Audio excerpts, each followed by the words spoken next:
Well, what's going on, man? It's good to see you. Yeah, good to see you. Just getting ready to have the pre-Christmas week kick on, and You I'm got a ready lot for going Christmas. on? You guys doing a Uh, lot of stuff? yeah, I mean, for me, it's like going to slow down a little bit because Wayland will kind of shut down after this week, and church stuff will ramp up, right? Yeah. And a lot of family stuff. How about you? I am currently broadcasting from Grand Canyon University and just finished up an exam with our students. So things are winding down here, but church stuff has kicked up into high gear. We try to do Christmas like for a month, right? So everybody's, obviously our culture starts Christmas now. Like I think I saw Christmas stuff before Halloween. It's kind of like I don't want to be that church that's like, well, what's our Christmas plan? Well, our whole culture has been celebrating Christmas for a while, but we're going to do a Christmas Eve, right? So we try to do a couple different things to spread it out and give people opportunities to do some fun stuff. So we're busy, but it's good stuff. It's fun. It's just fun stuff to do with family. So that's where we're at, man. So this is definitely a harder season. I'm looking forward to kind of coasting a little bit more soon enough. Well, I think that might tie into our subject today on Advent, and Yes. what is the appropriate pre-Christmas time and celebration and all of that. And so I'm kind of excited. Also, the 12 days of Christmas are actually the 12 days following Christmas, not leading up to it, which we've got our whole church calendar completely backwards in our culture today, which but we'll have a chance to talk about I want to hear this. So we're singing the song wrong. That should be sung after. That is Christmas tide. Advent is the lead up. So yeah, it's exciting. But yeah, let's jump into the prayer and we'll just kind of talk, answer some Advent questions and whether we should be doing it as Baptists. All right, let's pray the Lord's Prayer. If you'll all join us. Our Father who art in heaven, hallowed be thy name. Thy kingdom come, thy will be done on earth as it is in heaven. Give us this day our daily bread, and forgive us our trespasses as we forgive those who trespass against us. And lead us not into temptation, but deliver us from evil. For thine is the kingdom and the power and the glory forever and ever. Amen. Man. So Advent, I've seen a lot of other churches do it. We've done it. But I know some people say, isn't it like a Catholic-y thing? And so does it have Catholic roots? Is that where we get this typically? Yeah, so it wouldn't just be Catholic roots, but it would be related to churches, and obviously Catholics included, that have more of a liturgical year or cycle. Okay. And so if we go back to the old church year in the West and the East, they all had some nuances, but the kickoff to the new year was Advent. And I think that was November 30th of this year. And so we are really into the third week of the Christian year. Now, we typically think more of our national year, so we don't really consider that. But if you think about, there's a Chinese New Year, there's American New Year, there's also a church year that many churches hold to. You'd see this in Lutheran, Methodist, Anglican, Catholic, and then Orthodox would have their own year, which is similar to the Western year, but a little bit different, just how they date some events. So Advent is generally leading up to Christmas, but it is the beginning of the church year, and it is a penitential time historically, which we don't talk a lot about penitential seasons in the Baptist world. Yeah. But the idea is many Christians have heard of Lent, and most evangelicals and Baptists, I kind of lump those categories together sometimes. We don't do a lot with Lent other than kind of maybe joke around that we don't have to give things up, or we give up giving things up. Yeah, but exactly. The idea is that as we approach the major Christian holidays, that there should be time of reflection and maybe a time of giving up in preparation to celebrate. And so Christmas tide, or the 12 days of Christmas that we sing about, actually in the old calendar began on Christmas Day and went through Epiphany, which is when you celebrate the wise men, which will be January 6th. And so Advent was supposed to be a time of fasting and giving up and abstaining from things similar to Lent, but not to the extent that Lent is. And the hope was that you would be spiritually preparing yourself to celebrate the Advent of Jesus. Okay. And so Baptists historically and evangelicals, in that same vein, we gave up a lot of those holy days. It wasn't just a Protestant thing. It really is kind of other, later Protestant groups that gave up a lot of the holy day celebrations. And the idea was that when you create special times of spirituality, you obviously mark other times as less special. And so those could also lead to days of gluttony or days of overindulgence. So you have Mardi Gras on Fat Tuesday, right? And the reason Fat Tuesday exists is you're going to fatten up before Lent starts on Ash Wednesday. And so it was seen by some of the kind of later Protestant groups as causing sin rather than devoting every day unto the Lord, as Paul says in Romans. And so, that if you didn't grow up with these traditions, you kind of, that's kind of why the spiritual theological reasoning is we don't want to say that any day is more or less significant. We want to give every day to the Lord. But there's something about human nature, right? That there are seasons, there are special occasions, there are desires for celebrations. And so you see these kind of things kind of creeping back into denominations that kind of disregarded them. And some of it is, the later generations just didn't understand why. And then some of it is also maybe we weren't right. The Bible doesn't forbid celebrations. Paul just kind of doesn't care. If you like this day, great. If you want to observe that, that's fine. But every day is the Lord. So I do think it's an area of Christian conscience. But I think there is a richness to it, because if we'll make a lot of secular holidays, I think it's kind of backwards that we would celebrate secular holidays, but refuse to celebrate Christian holidays because we don't want to, get overindulgent on the off time. I don't know. What do you think? Just about that. I mean, you think about even just how our church runs. I think some of that is about our viewpoint of what church is for, right? And there's a huge debate that rails on, right? Which is church for the Christian, or is church for your witnessing session? And more I've come to the conclusion for me is that I think the Bible shows that it's for his church, it's for his people, and there will be non-Christians that will come. But the point is we can't form our worship service as our evangelism tool. Plus, I don't think that works anymore. But here's what I think is part of that. Is that you think about how the church up until this point has run their calendar. You have to do Mother's Day. You have to do Veterans Day. You have to do Memorial Day. You have to do Father's Day. You have we build it with all these American or all these cultural holidays. Why? Because those are the days people will bring their relatives to come for these things. And I think that is kind of a flawed view of how we should run church, right? But I think that's also something that we're recognizing as well, is maybe that worked for a season of people coming, but more and more that I don't think that's how this is working. I don't think people are saying I've seen this too. Instead of people coming for special days now, what do? They go to a meal together, right? So instead of we're all going to go to church because it's Mother's Day and we're going to celebrate, no, we all go to brunch instead of going to church with mom. And so that's the thing, right? I think we have built our calendars to try to appeal, and we've tossed out a biblical one because that's unappealing. And now we're realizing now we have no calendar at all because nobody comes to the other one anyways. And so, I think it's a great thing to kind of call back to some sort of a calendar that revolves around our holidays and significant events for the church. I agree, and we talked about Hanukkah before. And, one of the interesting things is that on that 12th month, the 25th of the month, which wasn't our 25th of December, but it correlates in some way that the 25th is the day that you could remember the dedication of the temple and the lighting of the oil.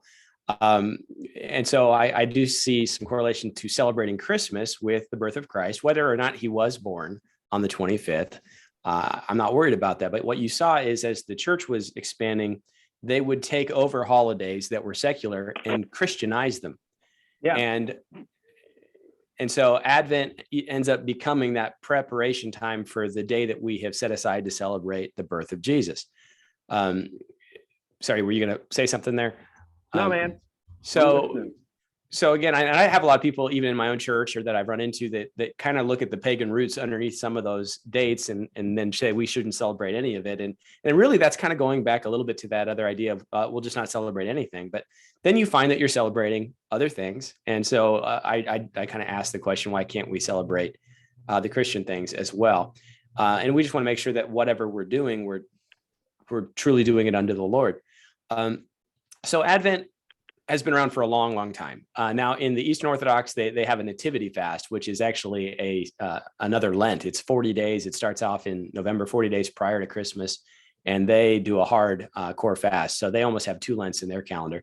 The West is a little less rigorous. And at this point in time, fasting rules, even in the Catholic world, are so light that I'm not sure many people are fasting much at all. But the idea is rather than be a consumer driven time, and rather than have this as an opportunity just to go and get Christmas lights up early, about 4 weeks before Christmas, we begin getting ourselves spiritually into that anticipation of Christmas. And I think there's something really great about that because it's countercultural, right? Rather than get it all out and celebrate, what if we rolled back and we kind of built in and we brought in some giving up of some things. And then, we've really celebrated Christmas, and rather than take all your lights in the tree down the day after, the first week of January, let it up for a week, and kind of go against the flow, just because our culture is just so focused on things that aren't necessarily scriptural. So I do see there's some reclaiming to Christian culture through these practices, and also some connection with other denominations, which I don't think it's a bad thing. I think in the future, we're going to have so much opposition to Christianity that any way we can tie into the broader Christian tradition might be helpful. So I think Advent's a good practice. I don't think it's required. Most churches aren't really doing it well. They're throwing some candles up and they don't really, talk about it too much. A lot of the Advent for evangelicals is we have a wreath on Sunday. Yeah, I mean, that's the extent that I know is light the candle, read a passage. What else do you do typically to celebrate this and make it special? Yeah. So the Advent wreath is actually a Lutheran invention, I think from the 1800s. And it was a way of kind of counting down the days, and it kind of spread. And so you've kind of seen a development, and I was really struggling through this doing worship and trying to say, well, what is the standard for Advent? And there seems to be kind of a standard, but I've actually rejected it because it looked to me like it was a little haphazard. So I have my own Advent countdown. You want to hear that? I want to hear it. Somebody in the comments, feel free to chastise me. But the week 1 candle of hope, right? Or the prophet's candle. We'll light the candle, maybe read Jeremiah 33. Week 2 is the Bethlehem Candle. And in some places, this one's referred to, let me just see, this is the candle of peace. And my problem with that is why peace for Bethlehem? I guess it's the angels, but you'll find out that they grab the character attributes and they link it to characters. And this is the deviation I have. I kind of am going back to the 3 cardinal virtues, the 3 spiritual virtues of faith, hope, and love. So I've created a candle of faith because I wanted to be different. So I've got hope, then faith for Bethlehem. And then I've got the shepherd's candle, which is joy. And this is the joy week, which it's called the Go Day candle. And it's to celebrate the halfway point. So you've been giving up something as you're getting ready. And so you're halfway there. So that's where the pink candle comes in. So if you've got your 2 purples and a pink, the angel's candle is then the 4th candle. So this one is where I put peace because the angel actually says, peace. Keep talking. My lights went out. I'm listening. Okay. And then, a lot of times people will have this as the love candle. So the original Advent candles did not have 5 candles, Advent wreaths. A lot of churches today are using 5 candles, and they'll use a Christmas Eve service and light a white candle in the center as the. And so since love is one of the weeks, what I've done is I've bumped love to Christmas Eve. Okay. And so I have the Christ candle, which is the white candle, as the candle of love. And so we'll light that on Christmas Eve. So I'm pretty happy with my invention, because we've got faith, hope, and love, along with joy and peace. And so clarify that again. So you say you do 6 candles? Five candles. 5 candles. The center white one is the Christ candle. Right. And you said, what do we do with churches, though, that on Christmas Eve, you light it that night, right? Right. Yeah. So the original Advent wreath, well, it's had some adaptations. Again, it's not even that old. It's only a couple hundred years old. It's hard to, as you're going through too, to be like, okay, which one is which? Because they all have different names, and some of them have different readings. It's very interesting to try to get. And some people do characters. So this is shepherds, this is prophets, this is Bethlehem. I've tried to link the character or the place with a virtue. Yeah. And since we do the Christ candle, I moved love to Christmas Eve, which left me a hole. And so faith is not normally one of your 4 virtues, but how do you leave faith out when faith, hope, and love abide these? So I added faith in, and I thought that worked well with Bethlehem. So prophets is hope, Bethlehem is faith. Then I do shepherds is joy, and angels is peace. So that's kind of how I do it. My church didn't know any better. And again, I found so much disputing traditions, because again, this is not like a top down, this is how you do Advent rule. Yeah. It's kind of developed over the last couple hundred years. And the idea is just like Hanukkah, you can actually have one of those wreaths in your house, and you have some readings and things. I think Lifeway Resources put out a family Advent PDF that you could bring home and make art projects. And so there's a lot of ways to do that. And it might be a way, instead of, if you don't want to do Hanukkah, that you could bring in more during the season to kind of teach the Christmas story. Yeah. And so there is a richness there. I think it's something that also what I like about it is it's a way to re-Christianize Christmas, because so much of what we're doing isn't even about Jesus anymore. And, I like the idea of being intentional about doing some things that are about Christ. So, yeah, I mean, that's the thing. I think the one thing that you're talking about, though, too, is giving up something to go along with it, to make it to where we're waiting for that day for something, right? And I think that's helpful too. Yeah, I just I like that idea of having this also in your home, to be able to go through it, because there's Advent for everything now, right? There's Advent chocolates and Advent books, and it's all about just pick one up, and this is this day, this is this day. But I do think there's something special about, we're going to do our reading, this is how we're going to celebrate this as we get ready. I think that's a good idea. And I do think you're right too. Like, it doesn't matter if Jesus was born in spring. This is the time in which we choose to celebrate this day, a real day that really existed, and this is the tying in of that.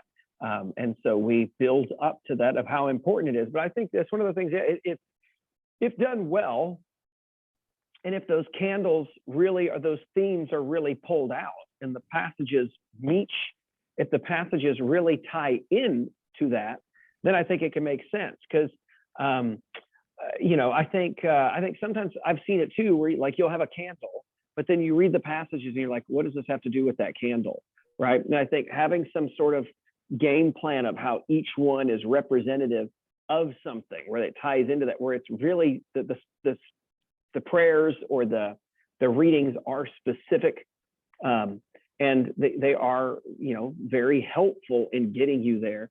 I think that's something, instead of just, because I think it loses its meaning when you just, here we go, we light the candle, here's some passages from old, passages from new, and you're sitting there saying, what are the connections here, right? So I don't know, I think that's helpful, like tying it in, making it tighter, and making it really connect. Yeah, and that's one of the things that bothered me as I was trying to figure it out. There's better resourcing today, and it seems to be reaching maybe a standard. My standard might get blown away by some, but I don't care. We'll use it in my church because we're Baptist. But the the whole point that I'm, trying to go for is that whatever we're doing, that we are doing something intentional, like you say, that the readings do line up, because I totally agree. If you pulled stuff off the internet and grabbed 3 or 4 places, in week 4, in some camps is the love and it's peace, and others, the readings don't line up with what the candles are. And then somebody will say, oh, it's Angels Week. Oh, I thought it was, Peace Week. Well, Yeah. There's just been layers added to this as families and different churches have done it, that it really doesn't have a true standard from what I found. What is standard is Advent season is standard, that there is a 4-week expectation for Christmas. And then giving up, historically, there was the not eating meat on Fridays, or maybe you hold off on your favorite Christmas pie until after Christmas, just to make a point or a statement, or, you just do some intermittent fasting. So normally I've done a challenge where I, take 2 or 3 days a week and don't eat except one meal a day with your family at night. And if you're hungry during the day, devote a little time to prayer. I will say this, one of the things I found with fasting is I do tend to be legalistic, personality wise. And you can do a lot of giving up of things, but if you don't replace what you're giving up spiritually with nourishment, you're just fasting, you're just, so that's a challenge I keep bringing to myself, is if I'm going to do something, I need to make sure that I'm also doing something devotional. And that's where I think the candles and something with the family comes in, where you have a little more structure to what you could be doing devotionally besides just giving up. Yeah. Well, so is there any, so typical Advent is you mark the calendar, and it's how many days? Is it based on weeks, or is it days? Yeah, it's based on the 4 Sundays before Christmas. Okay, so you go 4 Sundays before Christmas Eve, right? Christmas Day, really. Christmas Eve is, yep. By the way, I don't know. I've heard of churches that are taking Sundays off because they're doing so much on Christmas Eve. That just seems crazy to me. Yeah. But anyway, that would be, we should do something on the Lord's Day. That'd be fun. Yeah. But no, there's a time where, sometimes I just wonder, I mean, that's a whole nother discussion of like the people, I feel like sometimes that's just phoning it in because you're tired and you don't want to do it. If at Christmas, Sunday's happening, man, and you come back and you do it again, because that's the point. But so that's something I think it's interesting. I like this whole idea of we're marking our season, because that's the thing is, I think we do have to figure out as church people, how do we retake our holiday? That's a whole nother video for another time, maybe next week if we want to, or something about how much tradition, how much culture has infiltrated. But I think Advent, this is a simple one of like, just begin to read. And I don't think it, I think I'd like to look a little bit more and find either a more consistent set of readings, or design it myself in the sense of things that I'd like to, like, here's what these candles are supposed to represent, and then here's where I think are reading that we should involve ourselves in. I think that's helpful. I've heard of people who mark the holiday, and they one of the things they do is they try to get rid of all extravagance for the month. So things that they're normally used to getting, which are extra, like things that they would normally put money out for, that they take away all of that. And even on Christmas Eve, they mark that day as like they try to even do a meal to try to mark it to what would that first night have even been like? What might have been things they've eaten, just basics. And then Christmas comes with a bang, right? That the extravagance comes because of marking the day, So I like that too, of just something that you incorporate. What do you pull out to get ready for the excitement of the big day that's coming? The problem is, we have so much extravagance leading up all the time. And I like that. I mean, I like that we do it, but even then, like, what are we doing in that extravagance to point to this Christmas story? Or are we just overwhelmed with the thought or the culture or the feeling of what Christmas should be? Because in our culture, Christmas should be a white Christmas with Christmas cookies. I mean, that's what we sing about. And that's a whole, like I said, that's our next video, right? About all that kind of stuff. But anyways, hey man, I like that. That's good stuff. Yeah, I just one last thought there. If you haven't done anything with Advent, I would say that it's not too late. This last Sunday will be the final Sunday, and then you're counting down to Christmas Eve. So you could just do kind of an abbreviated thing with the family and get yourself a few candles, and you can find plenty of stuff. Lifeway does have a little PDF that you can download. And so if you just wanted to kind of do a condensed final countdown to Christmas, you still could do that. And I encourage you to do something like that. And then I think the fasting, one of the things that's helpful is, rather than abstaining the entire season, picking, I'll give up something on these Fridays. So I can still kind of play both sides a little bit, because there's so many work Christmas parties and it really is hard to connect our cultural expectations and then spiritual desires. So there are some fun ways, but yeah, that would be a whole another episode. How do we do it? And then can we do it corporately? Because that's the other thing too, is we do so much individualistically. And I do like the idea of what if we all did it together, So cool deal. Well, that's all I had. Well, man, I thank you. This is a nice short one, like the Hanukkah one. So I appreciate it, man. Thanks for doing that with me. Sorry, my lights went out in the middle of this, but that's what you get with motion. Motion sits when you sit still and engaged. You want me to finish this up in here? Yeah, close this out. Let's do it.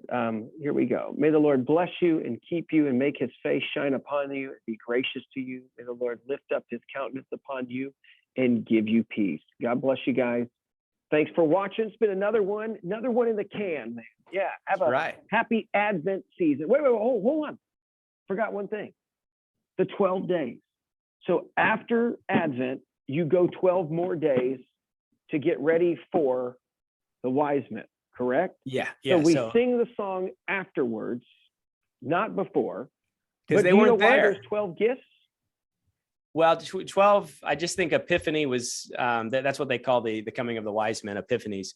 And so they just kind of set that 12 days after. I'd have to look into why it's 12 days, but yeah, it's. But I'm saying, is there a tradition of gift giving afterwards for 12 days, like the song, or is that just, whatever?